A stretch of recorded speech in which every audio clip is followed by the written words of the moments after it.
Welcome to Kenton Teaches. Enjoy the video. In this video, I will explain how to make chicken stock with cubes. To begin, you'll need chicken bouillon cubes and water.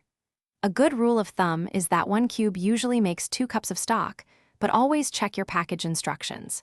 You can easily adjust the number of cubes to achieve your preferred flavor intensity, whether you like it mild or robust. This simple start ensures a flavorful base for many dishes. Once you have your ingredients ready, the process is straightforward. First, bring the appropriate amount of water to a rolling boil in a saucepan or pot. Next, carefully add your chicken bouillon cubes to the hot water.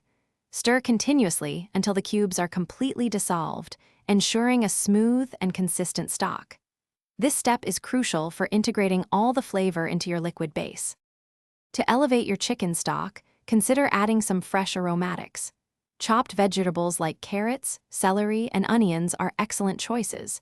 You can also incorporate fresh herbs such as parsley, thyme, or a bay leaf for an extra layer of depth. Let the mixture simmer gently for at least 15 minutes after adding these ingredients. This allows the flavors to meld beautifully, creating a richer stock. After your stock has simmered and developed its flavor, it's time for storage. First, strain the stock through a fine mesh sieve to remove any solids, leaving you with a clear liquid. Allow it to cool completely before transferring it to airtight containers. You can refrigerate your stock for up to 4 days or freeze it for several months, making it convenient for future recipes. Thanks for watching. Please subscribe if this video was helpful.